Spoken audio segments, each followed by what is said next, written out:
From the studios of the Optimism Institute, welcome to the Blue Sky Podcast. I'm your host, Bill Burke, and in every Blue Sky episode, we'll be speaking to leaders, researchers, and thinkers whose stories and insights will remind us that there is always blue sky above. Sometimes you just have to get your head above the clouds to see it. I'm going to start this episode with a quick trivia question. What does Kelly Clarkson have in common with yours truly? The full answer is not a whole lot, but both Kelly and I were fortunate to host today's Blue Sky guest on our show. Jonathan Conyers has a remarkable story that he tells beautifully in his new book, I Wasn't Supposed to Be Here, which was released on September 5th.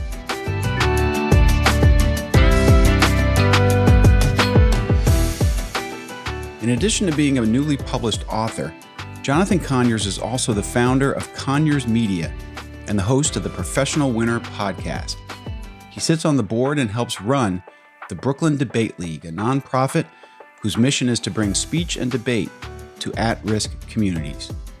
And he also works as a respiratory therapist, specializing in neonates and pediatrics at New York University Langone Hospital, and was on the front lines doing this work throughout the COVID crisis. Jonathan has been featured in the New York Times, the Washington Post, the aforementioned Kelly Clarkson Show, and now he's reaching new heights on the Optimism Institute's Blue Sky Podcast. Oh well, a guy can dream. Anyway, I hope you enjoy this conversation with Jonathan Conyers as much as I did. Jonathan Conyers, welcome to the Blue Sky Podcast. Hey, how you doing today, Bill? I'm fantastic. I've read your book. I Wasn't Supposed to Be Here is the title. It is fantastic. And you are supposed to be on this podcast because your story is so hopeful and uplifting. And I'm really pleased to have you on. Thank you. Thank you for taking the time to read my book. Of course. I hope it wasn't a waste of your time. I hope you enjoyed it.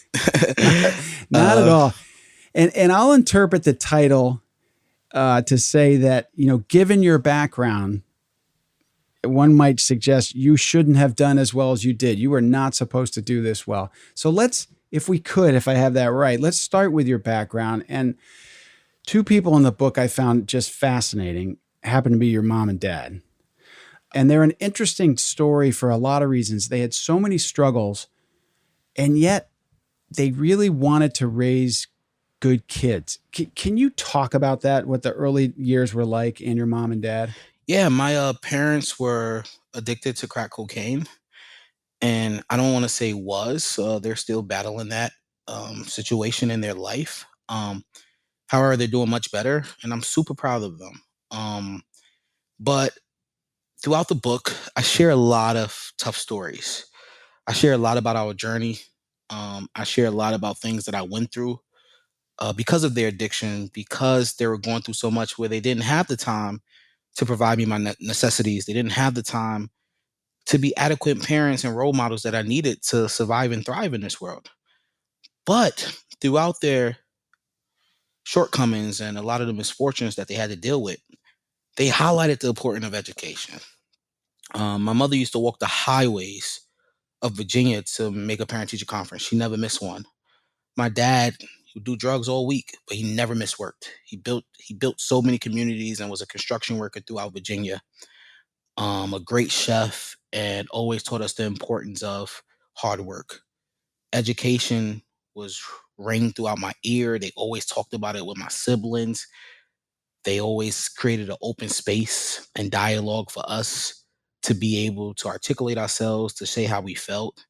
And I thank them for that. And I know throughout the book, it kind of saddens me because, when you're just telling the truth, I know once the memoir comes out, the world is open to their own opinion on their story and how they perceive my parents. But I hope throughout the book, even with their downfall, even with some of the horrible things that I had to go through and that they did, I hope people understand that they have their own journey and that addiction is complicated.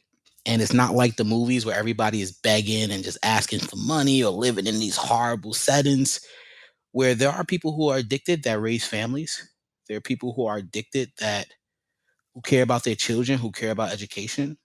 And I always tell people, lightning don't strike 5 times. I have 4 siblings. I'm the youngest of 5, and we all have degrees. We're all homeowners. Throughout my parents' shortcomings, they had to do something right. Bill, they had to do something right. And in my book, I wanted to highlight that. And I don't know if it's blatantly obvious that they were unique characters, but I hope people do give them some grace throughout the book. It was, I mean, that's right where I wanted to start. It's totally stood out to me. And I interviewed someone who's had a child with addiction trouble. And in his training to understand it better, he was coached to love the kid, hate the disease. And I think that's what I get from your book, that you loved your parents, but it was this addiction thing that was the issue. You said, you talked about them appreciating education. I quoted you here. You said, my parents believed in education the way some people believe in Jesus. And they were really faithful to that. And it comes through in the book. It's incredible. Yeah, that's an interesting line. My grandma's going to choke me when I say that because she believed in Jesus more than anybody I know. And that's where that reference came from. It's like growing up spending a lot of time with my grandmother in the Bronx because my parents was just unable to do the things I needed for me. And I was just on the spectrum of this tightrope between God will solve everything and save my parents, which my grandma thought, and my parents was like, "F all of that. Just study in college will save you, and you don't have to live a life like us." So I've been in between those two sediments. It's been interesting. Incredible. And you were in between Virginia and New York Yeah. throughout the book. So even an unstable household was made even less stable by all the moves back and forth. And can you talk a little bit about that? Yeah. So I start the book off talking about my journey of where I was born and how I was born by accident. I really wanted the title to stand out instantly within the first couple of pages. So I tell the story about all my siblings was born in the Bronx. My parents was both born in the Bronx. It's crazy how I'm the only one who wasn't born in the Bronx, but I'm like the most New York out of everybody because pretty much I was the only one really raised in New York, even though I was not born here. And I start the story of like my mother was deep into her own addiction. She had 4 kids, an addiction habit that she couldn't keep. So when she found out she was pregnant with me, it's funny. She went to almost every hospital in New York City, and the clinic where I found out I was going to be a father was the clinic she went to abort me, which is also a very interesting story. And then she ended up going to Bellevue, which was the last place, and they wouldn't do the abortion because she had a hernia and obviously her drug levels was high, so they didn't want to risk the surgery. And it's interesting because I work at NYU Medical Center. I work literally 3 minutes. I see Bellevue every day, and I'm like, oh, thank God, I love you, hospital. You guys could have ended me. I wouldn't be here if you guys didn't tell my mother to turn around. So I wasn't supposed to be here was the fact that it was a sad story. My mother cried when she told me that how she really didn't want me. Not because it had anything to do with me, it's because she already had 4 kids in addiction she couldn't control. And she cried and said, Jonathan, like, out of all your siblings, you're the one who forgave me the most. You're the one who takes care of me. You're the one who gives me shelter. You're the one who gives me food. I just put my mother on her first plane ever and got her out of a place of the Bronx. She'd never seen the world. And she always cries to this day. It's like the kid that saved me. It was the one I did everything in my power to get rid of. And that was what the title stood for. I wasn't supposed to be here. And my parents owed a drug dealer in the Bronx a lot of money, so they escaped to Virginia. And I was born early. And I came back as a kid, and I was back and forth between my grandmother trying to take me in Virginia because she didn't want me to be with my parents, between my other grandma wanting me to stay in the Bronx and live with her. And then from me at 16, being put in foster away from my parents because they couldn't take care of me, and my brother adopted me and moving me back to Virginia because he was in the military. So my story was like comprised of a lot of time in Virginia and a lot of time New York due to a lot of circumstances that I had to go through in my life. And those two places raised me. New York taught me grit. It taught me how to grow up fast. Virginia taught me hospitality. It taught me respect. It taught me a slower pace of life, to be calm, to take what you can. And New York gave me that strength and grittiness I need to survive and thrive in a lot of rooms I've been in throughout my journey. So I'm thankful for both places. I usually always lie and just tell people I was born in New York. It's no flack to Virginia. I love Virginia. It just sounds cooler saying you was born in the Bronx. But I was actually born in And Chesapeake, Virginia. you don't sound like you're from Virginia either, I have to say. I did most of my youth, middle school, high school in New York. I even did college in New York. So, I'm a New Yorker. Yep. And I live, I'm doing this interview from Brooklyn right now. I'm a New Yorker.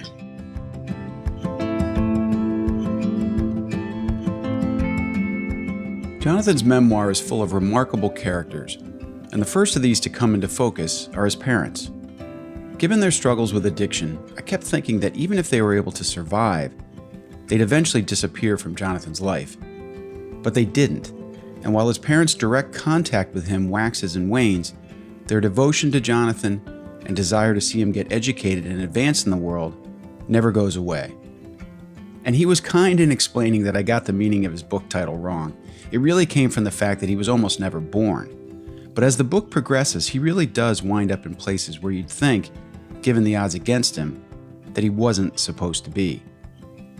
You don't get very far into Jonathan's book before thinking, this has to be made into a movie. Time will tell on that, but the characters and the story arc are amazing. For more on that, let's get back to our conversation. Your parents did the best they could, but that wasn't great. And you talk right up front in the book about, use that old African proverb that it takes a village. And you talk a lot about your village. And you had some really interesting things to say about it, I think, because I quote you here. You said, I had to rely on my chosen village as a matter of survival.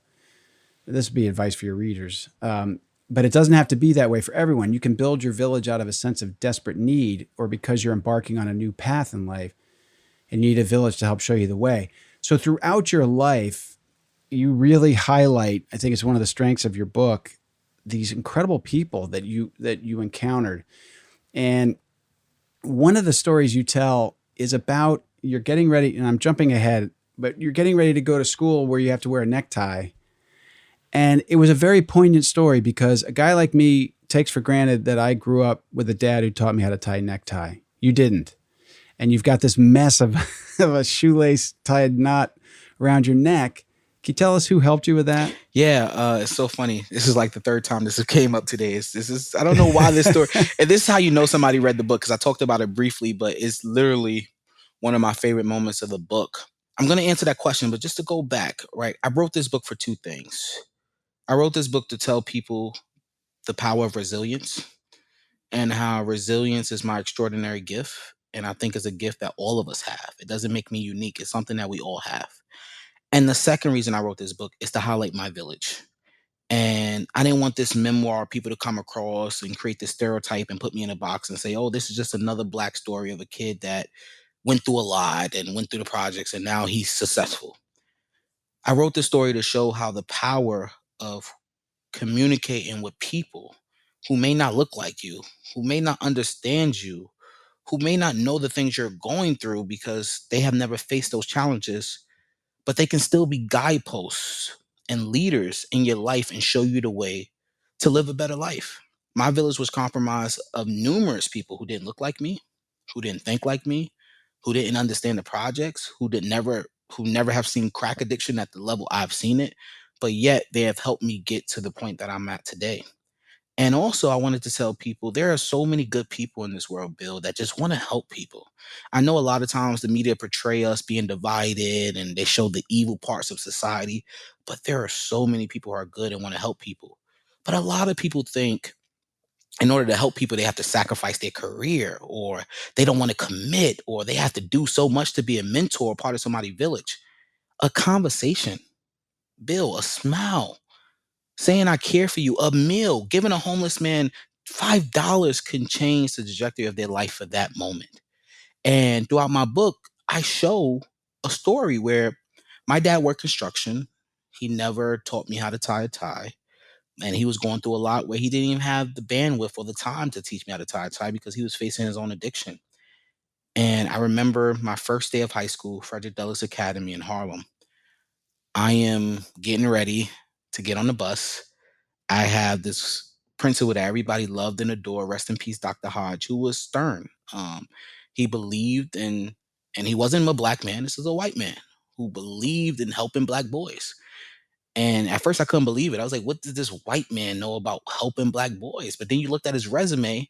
He was sending Black kids to Japan, teaching them Mandarin, putting Black kids to all different types of Ivy League. He was a foster care child that I didn't even know until he passed away. And he grew up in the community as one of the only white kids in a predominantly Black community. So he knew what we needed more than a lot of people, even though he didn't look like us. And he became a part of my village.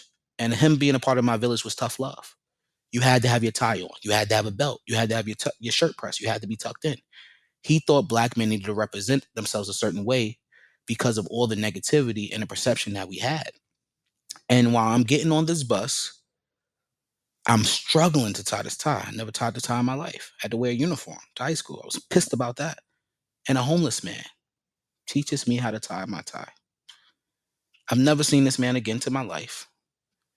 He insulted me the whole time, even though he taught me well. I don't know this man's name. I don't know where he lives. I've never seen him again. And he taught me one of the powerful lessons that I need to carry on throughout my life. I tie ties every day. I wear suits and I do speeches and I did a TEDx talk and I'm doing all these amazing things. And every time I tie my tie, I see this man. And naturally, think about it. I don't want to make like if the homeless man came up to 99% of America in New York City, they'll probably be like, get the hell away from me. Why are you touching me? And in that moment, I froze.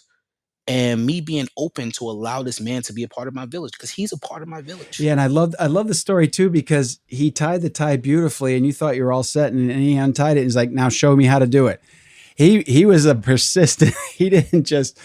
It's a remarkable vignette in the book. And it taught me something else. That man was homeless, but he knew how to tie a tie perfectly. What life did he live before he was homeless? What was his story? I didn't really say this in the book, but it taught me more than just a tie. It taught me how to be open. It taught me how to be accepting to people of indifferences because now as a grown man, I sit back and think maybe he tied the tie every day. Maybe there was a mentor, his dad taught him how to tie a tie, and the loss of them or not having them or being confused within that moment, that was the only thing he can hold on to somebody for. And I'm making assumptions here, but it just shows you that everybody has a story and it is a perfect example that I tried to portray throughout the book that your village members don't need to save your life. They don't need to be there every day. They don't need to sacrifice their career or their relationships with their family and kids to help you throughout their journey. Small acts of kindness can help us change this world. And I hope that's what that moment showed.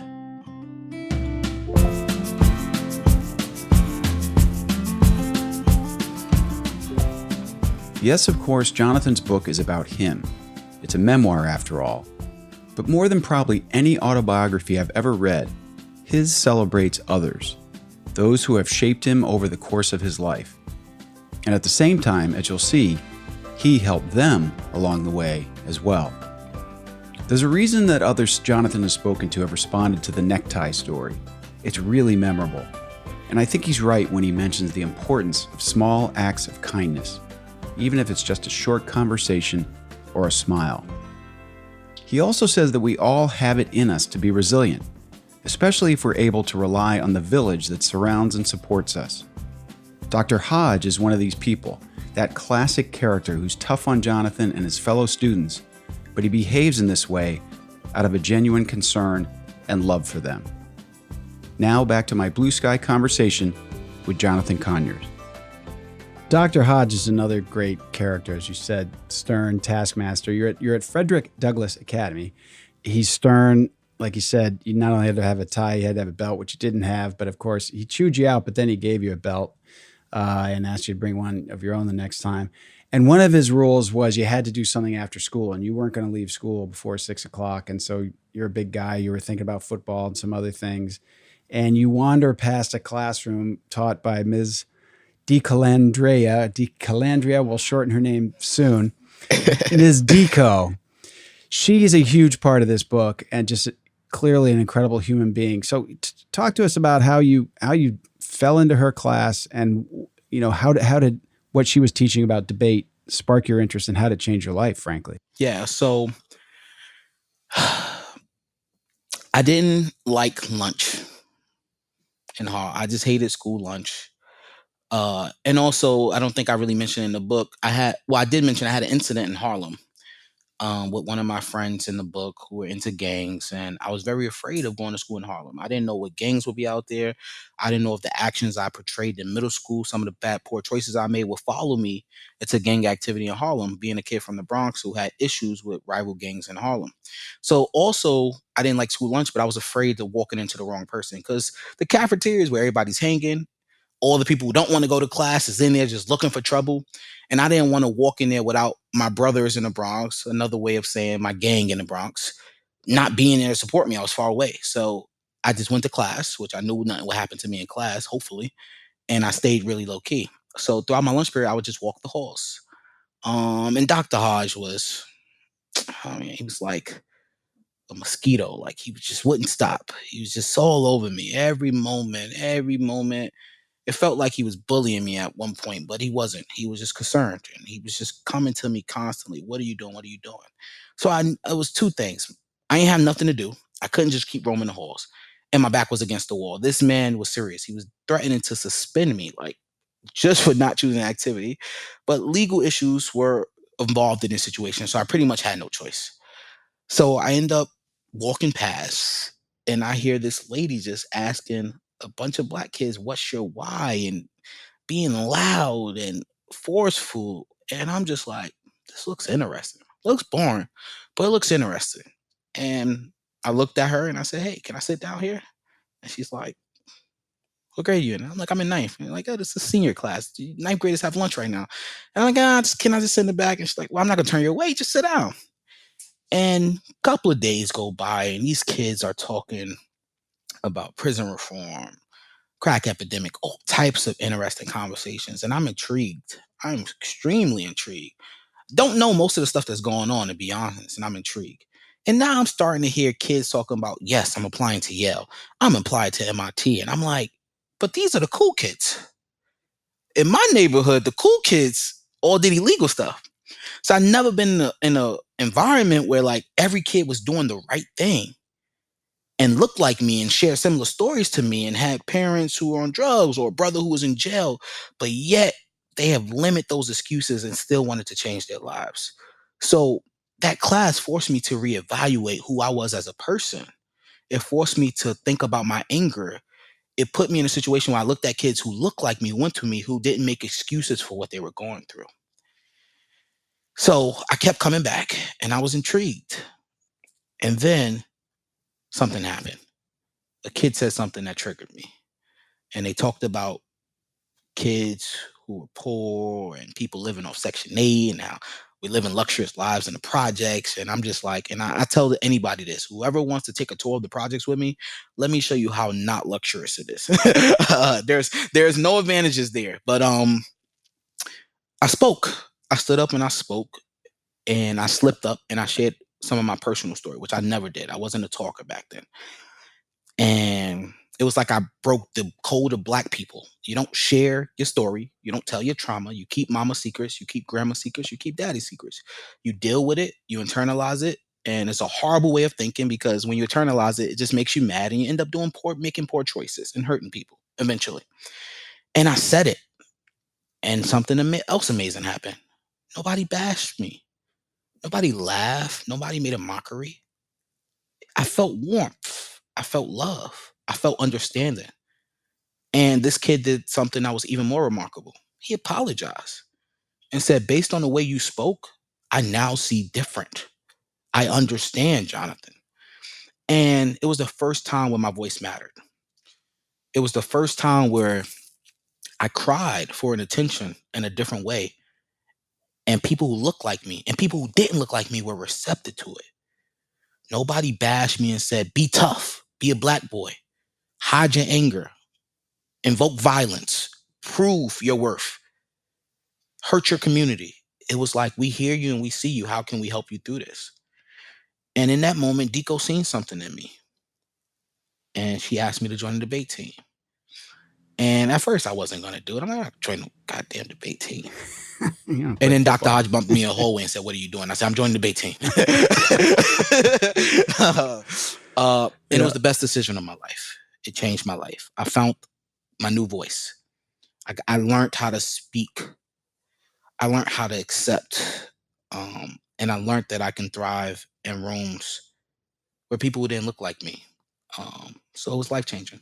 And Dico, like Dr. Hodge, you were in an environment at this point at this school of high expectations, it seemed to me.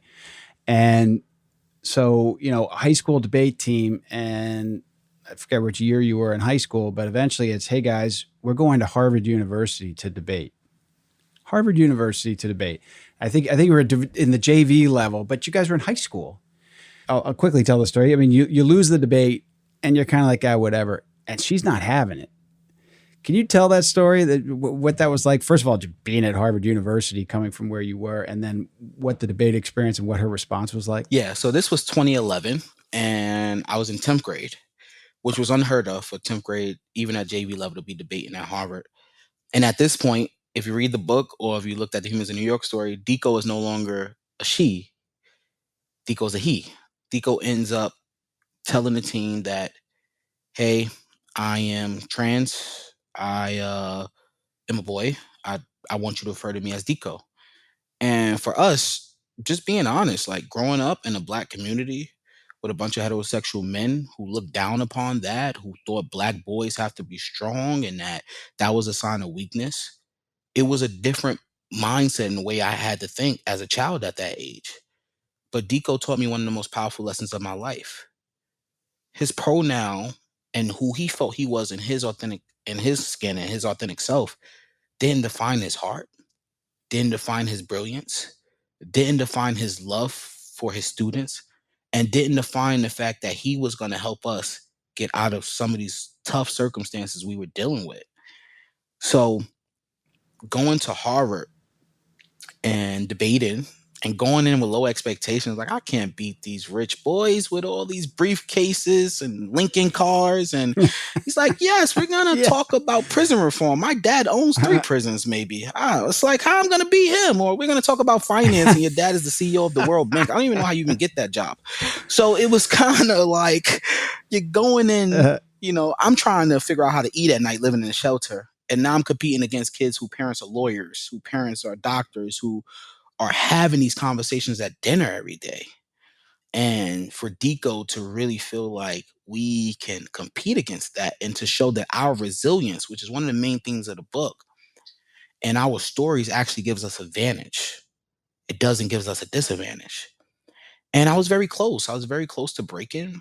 I did really well, but I didn't care that I lost. And it wasn't the fact that I lost. It was the fact that I lost because judges was insensitive and they felt like me having a tough life gave me an advantage to talk about prisons. Me being Black gave me an advantage to talk about prisons. And Dico felt like that was totally rude and disrespectful because actually I was at a disadvantage for not having textbooks, for not having a stable home, for not being able to eat at night. How is this kid writing papers with no internet? Like, how is this kid writing lengthy debate cases when he went to a middle school where 7% of the school can read? Like, has every disadvantage. So the fact that he's here is actually not an advantage because he's Black and you think he understands prisons. And to me, it was like, Dico, you're tripping. Excuse me. Yeah, that was my slang back then. Dico, you are tripping. You thought they was going to let me win at Harvard? Like, I'm here. I'm happy to be here. I'm having fun. I'm sneaking to these college parties. You better relax. And Dico wasn't having it. He chastised me. He told me that I have to think more of myself, that regardless of their opinion on me, if I don't believe in myself, if I don't think I'm worthy of respect and fairness, then my life is going to be tough. It's going to continue to be tough. And in that moment, I'll be honest, I may have wrote it differently in the book, but in that moment, it didn't stick. It was like, what did this dude know about where I come from? What did this dude know about crack pipes in the hallway every day? What did this dude know about not seeing your parents for months? Like, what are my odds of ever getting these people to convince that I'm worthy of a shot? Like, I'm at Harvard. I won. But I didn't. And I had to understand that. And throughout my life, I started to get that message. And I'm happy that he was one of the first people to see my worth and show me how special I was. And we all need that. We all need that.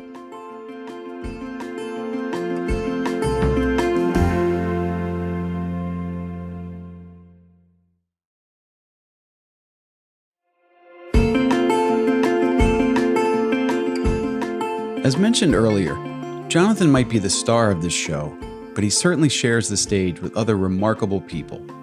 And Dico is one of the leads. We'll learn more about him soon, but the instant influence he had on Jonathan is amazing. How many teachers would allow this freshman wandering the halls because he doesn't like lunch sit in the back of debate class. And it's there that Jonathan sees older students whom he describes as cool kids doing good things and not making excuses. And it's amazing to hear how he inspires Jonathan to stand up for himself and feel worthy of respect. Yes, he made it to Harvard, but he didn't win. Dico convinces him to seek more, and it's life-changing. There's another great moment in your book, one of many, that reminded me of the story you just told about the first time you spoke up in Dico's class, and you were worried about the reaction. You actually got a very positive one. The day that Dico walked into class, before transitioning, she had short hair. You thought, she looked a little different. But then this next day, she comes in, suit and tie, really dressed in traditionally male, and makes this announcement. Yeah, excuse me, I misspoke. Dico had transitioned as far as outfits, but Dico didn't announce that Dico was a he until after Harvard. But we knew then, but we didn't have proof. Let's just say that. That's what I always say. But when Dico finally did, there was this beautiful moment where you're all wonderful about it. And as I recall, a couple of girls go up and give her a hug. She's, he is in this new outfit, and one of the girls says, "You could do a better job with the shoes." So it sort of broke the tension with humor, but it sounds like there was an environment there that you felt when you spoke up in class, and Dico felt when he announced this transition. It was a pretty special environment. Yeah, I think a lot of times that people in our village and our mentors, a lot of people feel like, I'm doing, like, a lot of kids feel like, oh, this is my idol. I'm doing everything. This person is doing everything for me. This person loves me. This person is giving me the resources I need that I'm not getting at home. And a lot of times that kids, we don't understand that we're doing the same for them. There was nothing Dico could have did or said that would have made my loyalty go against him. And I'm so happy. I am so happy that Dico was the first person to introduce me into the LGBTQ community, because he taught me to shy away from all those stereotypes that society wanted me to think, that people in my community wanted me to adjust to. There was nothing nobody could say to me to tell me that Dico wasn't special, that he wasn't an awesome person, that he wasn't loving, that he wasn't caring. And if he said, "Jonathan, this is my pronoun," that was the least of my worries, because my heart was already in it and I knew how amazing of a person he was. So every time people try to give me this stereotype of that community, or this is wrong and this is that, I would just be like, Dico can't be wrong. Look at this amazing human being. So it was a blessing for me as a young kid trying to learn about that community, going to school in Harlem with all these stereotypes of what a black man should be and what we need, how we need to carry ourselves and how we need to act and how a woman should behave, and all of these old school way of thinking. Growing up with a father who worked and my mother stayed at home with all of these heterosexual ideas and ideologies. So for Dico be the first person to tell me about his transition, it changed my trajectory of how I thought about that community and how awesome I knew that community was. It's amazing. And also in terms of expectations, getting back to you, you were surrounded by a lot of people, and you made a reference in the book, someone saying, what's with all you young black boys wanting to go to college? You got in your head, you were not only going to college, you'd been on the Harvard campus, you're thinking Ivy League, you're going for it. You have some summers at Andover, the prep school, that were very formative. You got to see what between Harvard and these other campuses, Scarsdale, New York, Regis High School, these incredible places, and you start setting your own expectations higher. You have a girlfriend you're in love with, and as you're in the process, you find out you're going to have a baby. And at that point in the book, it's like, what else could go for Jonathan that makes the path tougher? And you have some back and forth, and she's like, we're having this baby. One of the things I found beautiful in the book is my sense was, back to where we started, that it was partly you saw your parents try to be great parents and largely fail in many ways because of addiction. And you weren't going to let that happen with your baby. And yet you wanted to get this college degree. So can you talk about how you sorted through all that? And then you wound up not at Ivy League, but at Stony Brook, where you had an incredible experience. But can you talk a little bit about that? Because it's like, I'm reading the book, it's like, okay, Jonathan, here we go. And then you have yet another challenge. Yeah, that was one of the most difficult times of my life. When I found that I was going to be a father, it changed a lot for me. A lot of my motivations and dreams of going to college and knowing that that was the ticket to a better life. And I knew that because since I was born, it's one of the things my parents, education. Do you want to live a life like me? This is the way out.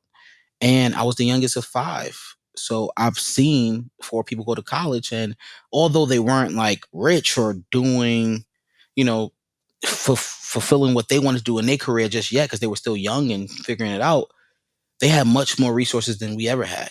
And they had a foundation, something they can fall on. And that education meant everything to them. So I had the blueprint already. I had the blueprint of what it needed to take. But I knew that being a father, that was something major for me. That was something that I cared about. That was something that I wanted to do right. And I was depressed every day of the idea that I knew I couldn't do it right. And I had a mentor tell me, your child, and this was Dico actually. Why did I say a mentor? Dico told me, your child won't remember the first 4 years. They won't remember why you getting that degree. But they will remember at 11 when you can't pay the rent, Jonathan, because you didn't get your education. They will know at 8 when all their kid friends are traveling and they're doing activities and you can't play for swimming lessons and you can't play for piano. It's going to be hard, but I'm going to be here for you. And not just Dico, but so many people in my village, Dr. Watson, Pam, Francisco, um, my girlfriend, who was my girlfriend, then who is now my wife, even her. They were all there for me. And they supported me throughout this journey. And it was those lessons that pushed me there. And there was a lot of luck. I'll be irresponsible to make it seem like, hey, I didn't have some luck. If you read the book, I was close to being incarcerated. I made some very poor choices. I thought selling drugs was going to be the way I was going to provide for my daughter. And I did that for a while. And I pushed the same things in my community that was destroying my household. And I was a walking contradiction to what I wanted to be in this world. Um, and I didn't know better, but the people in my village members at that time were drug dealers, and that was the only thing they could show me. And then I had some that was ex drug dealers who did a lot of time in jail, and they was trying to tell me that this is not the way. And through the grace of God and through luck, I was able to get out of that situation. And when God spared me, I listened. I understood. I knew how close I came to my life being essentially close to being over. And that was the wake up call I needed to pack my daughter up and drive to the end of Long Island and go to Stony Brook University.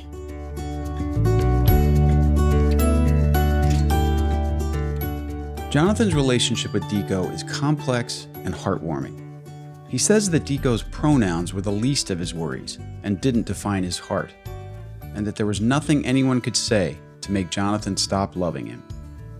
And Dico gave Jonathan vital advice when he was at a crossroads trying to decide whether to go to college after fathering a baby. It's going to be really tough, Dico said, but getting that degree would be vital to Jonathan's and his family's future. And now, back to the final segment of my Blue Sky conversation with Jonathan Conyers. You had this amazing experience at Stony Brook. You decide you want to get into medicine. There's one point in the book where you decide you want to take 8 classes one semester and you get negotiated down to 7. I mean, you're going. Your wife's having a tough time with a young child. You're off. There's some back and forth, but you hang in there. And you start getting interested in respiratory therapy. And that's where a lot of your training goes. But I want to tell a quick deco because somewhere around there, everyone makes it to your graduation. And Dico, around that time, I guess, was considering leaving teaching and getting into law. And it was a really interesting moment because I think it became clear how much of his village you were. You were part of Dico's village, and seeing you graduate and doing so well made him realize, I don't want to be a lawyer. I'm a teacher. Yeah. Dico was having a hard time with his family, and I won't speak too much of it. That's his story to tell. But the oldest, you grow up with immigrant family who also wasn't rich. It's not a black and white thing. There's people of all different races that are not rich. They're poor. So Dico grew up with an immigrant family who also wasn't wealthy by any means. And You go to Yale University, you expected to be a lawyer or some big shot. So to go back and teach black kids in the projects and barely make a living wage, I don't think Dico father could grasp that. So Dico was like, I'm gonna do what all my other Yale friends did. I'm gonna go to law school. And I invited Dico to my graduation ceremony where I think I won like every award. Yeah. Not trying to Yeah. like toot my horn No, here, yeah. but I think I probably won like 7 awards. I won like a SUNY award, academic excellence, and I was a sophomore at this time in college. And I invited Dico. The reason why I invited Dico, there's another powerful moment in the book where I went to drop out. Me and my girlfriend, who is now my wife, she left me, and I just couldn't give her the time. She was going through postpartum. It's a very bad time for us, and she left me. And I was still in Pampers. I couldn't afford to. I took on the apartment because of her and the baby. So now that she was gone, it was like I'm taking care of apartment, empty apartment, and I was still in Pampers and things to help my daughter. And I went to the mailbox and I seen a letter from Dico with $500 checks. Like, you've been ignoring me. I'm thinking you may need this. It stopped me from dropping out of college that day. Um, so when I got that check, I cried like a baby. I canceled my meeting with my counselor, and I just went to work. I just wanted to prove Dico or my mentors that I wasn't gonna let them down. And by the end of the year, I won almost every award. And I wanted Dico to know that his efforts and his resources got me to this point. I wanted him to share that moment with me. So when he came, I had no idea.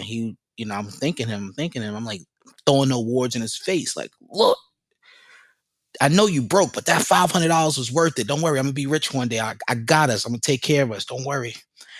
And he looks at me like, yo, like I'm not going to law school. And I'm just confused. I'm like, what are you talking about? Aren't you a teacher? Like, what are you talking about law school? And he tells me the story, how he was thinking about it. And, he had to do something powerful. He's like, what am I talking about? I am doing something powerful, regardless of the world don't understand the impact of teachers. Regardless if my dad may not understand the impact of teachers. I understand because of kids like you, John. Like, you prove to me I don't need to be a doctor or lawyer. You're going to be the doctor and lawyer. And I'm going to build 100 Jonathans. And that's how we're going to change the world. And at that moment, I learned that I was a part of his village and I was saving him just as much as he was saving me. And it was a 360, moment. And, a lot of times, especially, I salute a lot of my black friends and family. They like, Jonathan, you work so hard. We don't want to hear no white savior stories.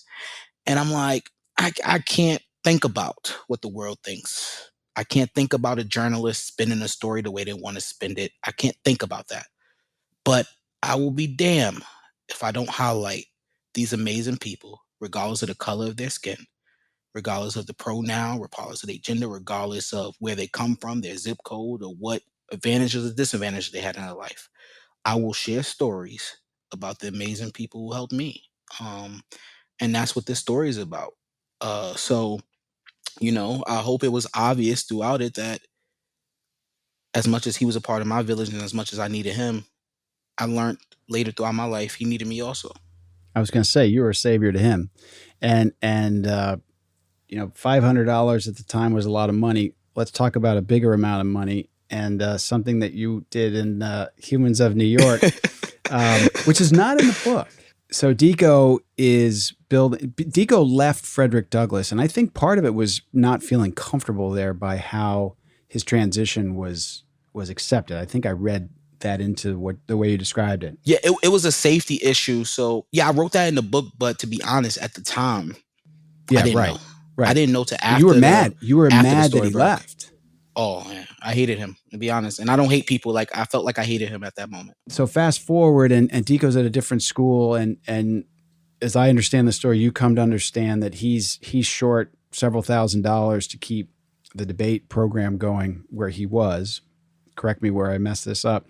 And you pitch a story to Humans of New York, which is a very popular Instagram feed, and you decide that Dico's going to be the heart of the story. And there's a crowdfunding element. Can you take it from there? Yeah. Let me go back a little bit. So it's funny. All right.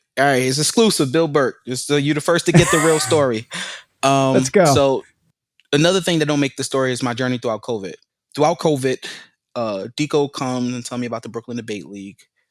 I'm a part of the Brooklyn Debate League. I co-founded it with Dico, but I am, people say I'm on the front line. I'm on the front line. There's no fronter of the line than respiratory therapists. We are the people tubing the COVID patients. I have to be face to face with them. I have hazmat suits. I'm putting tubes and I'm using the ventilators to keep them going. So throughout COVID, I'm probably working at least 28, 13-hour shifts a month. And I'm not exaggerating. I'm talking about to the point where your health is declining. You're losing coworkers. Mentally, I'm not there. You're having crazy thoughts. I don't even know if I'm going to live anymore. You're watching people die. You're taking on all these people energy and stress. And I didn't talk about it in the book because I just felt like it was too early. Maybe that would be book number 2. We'll get there maybe one day. And because I'm working so much, I won't lie. Also, the money is great. There's a lot of overtime. There's a lot of hazard pay. And I am the only one funding the Brooklyn Debate League. So I am literally taking care of my family, and then the other portion of my check goes to Dico, so he can continue to give access to black and brown kids, LGBTQ kids, kids who are wealthy, to understand our communities and to come together and create dialogue. And I believed in what he was doing. Even though I had a title, I wasn't really doing the work like him because I was fighting for our country. And it got to the point where it was just like, just wasn't enough. And backstory is, I didn't pitch a story to Brandon. I knew Brandon for years before he did my story. I actually worked with Brandon on some other stories in Humans in New York, specifically the Bobby Love story. So me and Brandon were already friends. And Brandon kind of talked to me about doing my story. And me just being who I am, I was just like, nah, let's not make it about me. And Brandon's like, what are you talking about? I'm like, let me tell you about this person named Dico. And Brandon's like, all right. And then I tell Brandon, and Brandon eyes gets googly. He does his thing where he gets this genius idea and he's like, that's it. And then he obsesses over it for months. And then I went to Brandon and was like, listen, this is what the nonprofit is going through. Man, we probably need about $10,000 to survive, so we don't have to tell these kids they can't travel or go to Harvard. And Brandon's like, okay, we'll see. It's like, he don't want to put no expectations.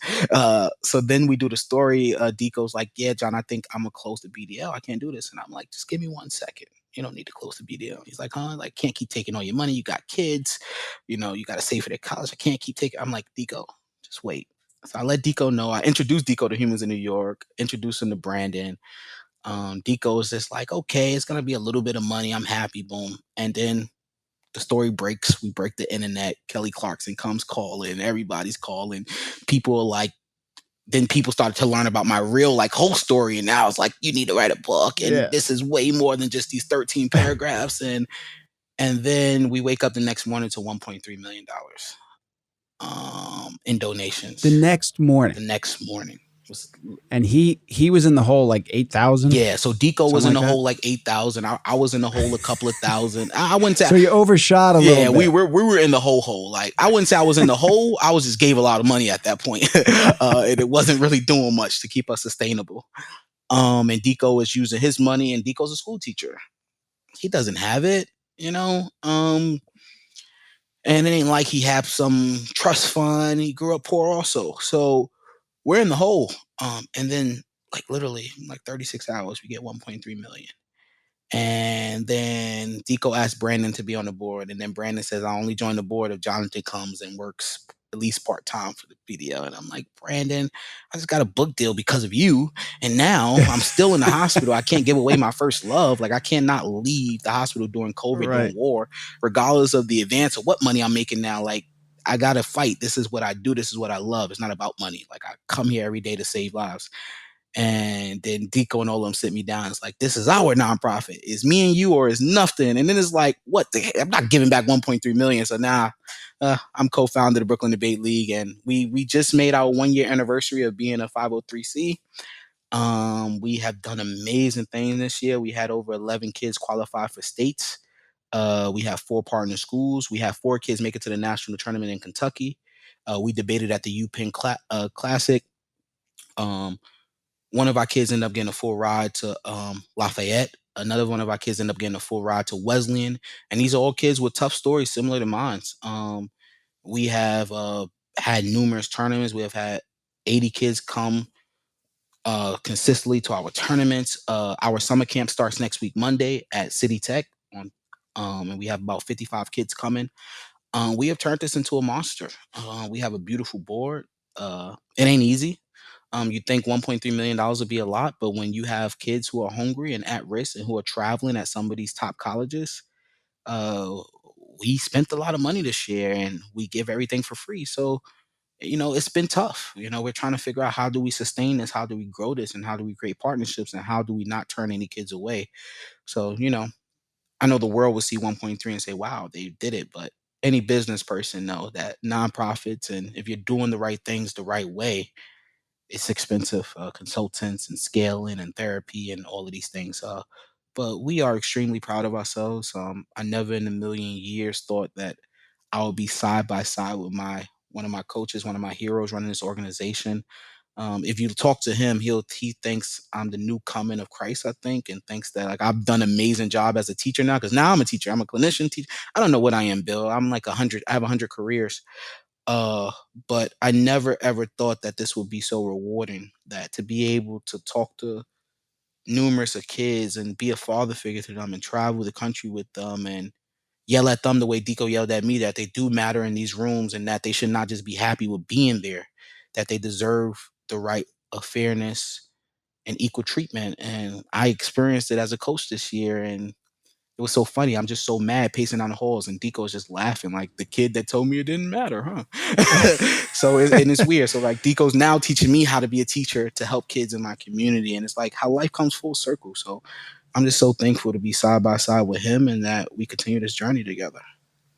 Well, I'm so thankful you've spent this time with me. And you said, clinician, you're a father, you're a teacher, you're now an author.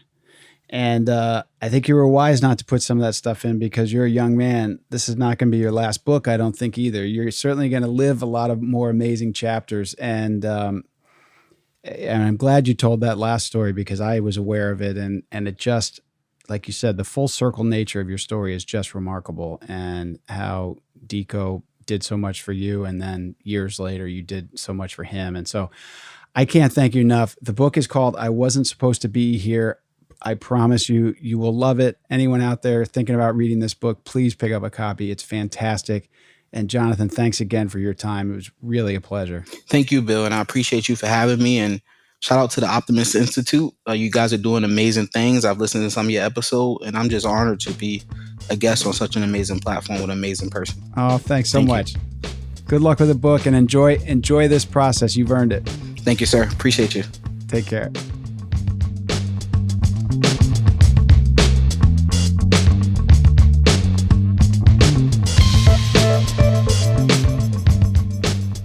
To see Dico support Jonathan's education with a check out of the blue, then later be on the brink of bailing on a teaching career to satisfy his parents' expectations, only to decide to stick with it after being inspired by Jonathan's achievements, is incredible. And it's really inspiring when Dico says, I'm going to do something powerful. I'm going to create hundreds of Jonathans. Thinking about optimism, I believe that one way to stay positive about our lives is to be sure that we're using our own personal measures to evaluate them. And how about my hot exclusive scoop? First to be told about Jonathan's COVID story. Who says Blue Sky doesn't feature breaking news?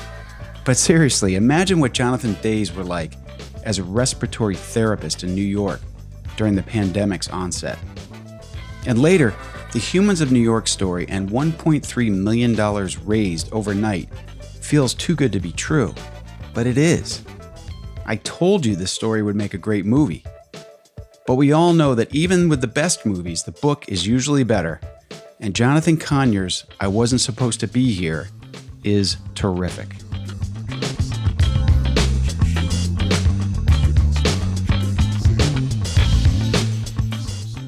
I hope you enjoyed this Blue Sky conversation, and if you did, you might want to subscribe to this podcast to be sure you don't miss any future episodes. And if stories like Jonathan's help you be more optimistic about the world around you, consider following the Optimism Institute on social media.